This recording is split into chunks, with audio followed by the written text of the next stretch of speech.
7 તારીખ પછી જે ભ્રષ્ટ અધિકારીઓ છે પાર્ટીના કાર્યકર્તા ખેડૂતો અને ગરીબ લોકોને હેરાન કરે છે એના માટે હું તમને કહું જબરજસ્ત અમે મુવમેન્ટ ચલાવીને લડત લડવાના છે।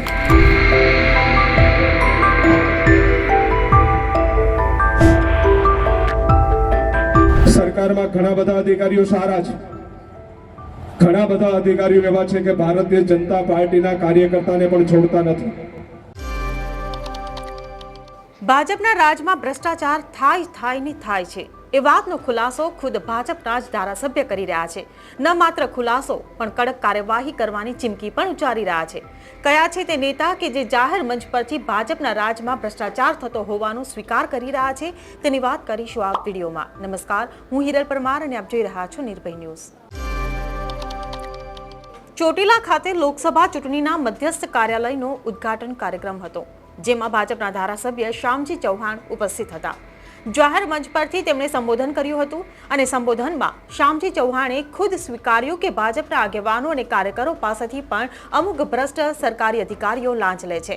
ત્યારે આવા ભ્રષ્ટાચાર કરનાર સરકારી અધિકારીઓ અને પોલીસ સામે લોકસભાની ચૂંટણી બાદ કડક કાર્યવાહી કરવાની ગર્ભિત ચીમકી ઉચ્ચારી છે। સાંભળો તેમણે જાહેર મંચ પરથી વધુમાં ભ્રષ્ટાચાર વિશે શું કહ્યું। બધા આગેવાનો અહીંયા બેઠા છે। સરકારમાં ઘણા બધા અધિકારીઓ સારા છે, ઘણા બધા અધિકારીઓ એવા છે કે ભારતીય જનતા પાર્ટીના કાર્યકર્તાને પણ છોડતા નથી। આવા અધિકારીઓ જોવા મળે છે, પ્રજા ખેડૂતો ગરીબોને હેરાન કરે છે। ત્યારે પણ આ લડત ન્યાય માટે અમારે તમારી પણ જરૂર પડવાની છે। છેલ્લી 7 તારીખની રાહ જોઈએ છે। 7 તારીખ પછી જે ભ્રષ્ટ અધિકારીઓ છે પાર્ટીના કાર્યકર્તા ખેડૂતો અને ગરીબ લોકોને હેરાન કરે છે એના માટે હું તમને કહું જબરજસ્ત અમે મુવમેન્ટ ચલાવીને લડત લડવાના છે કે અમે તમારા માટે, તમારા કામ માટે અધિકારીઓ સાથે લડવું પડશે તો લડવા તૈયાર છીએ। ભ્રષ્ટ અધિકારીઓ જે ભારતીય જનતા પાર્ટીના કાર્યકર્તાને નુકસાન કરે છે ને એના માટે અમારી તૈયારીઓ છે। મિત્રો, હું એટલા માટે વાત કરું છું કે રાજકોટથી તમે શરૂ થાવ બામણબોટ સુધી લગભગ એ હાઈવે ઉપર 7 થી 8 જગ્યાએ ચેકિંગો હોય છે। એમાં આ વિસ્તારના ઘણા બધા લોકોને ખૂબ જ ત્યાં પરેશાન કરતા હોય છે અને રોકવામાં આવે છે, એના વાહનો ડિટેન કરવામાં પ્રયાસો થાય છે। ત્યારે અમારી ફરજ બને છે કે હું ધારાસભ્ય તરીકે અમને જેટલા ફોન આવ્યા છે એમાં એક વાહનનો દંડ નથી થવા દીધો, એક વાહન ડિટેન નથી થવા દીધું। આ ઇતિહાસ રહ્યો છે।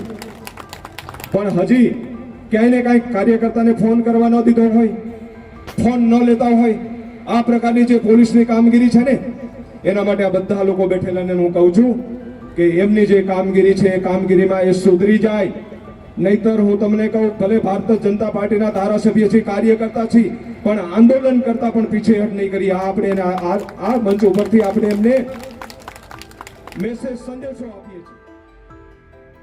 ત્યારે શ્યામજી ચૌહાણના જણાવ્યા અનુસાર જો ભાજપના જ આગેવાનો અને કાર્યકરો જો ભ્રષ્ટાચારનો ભોગ બનતા હોય તો સામાન્ય જનતાનું શું?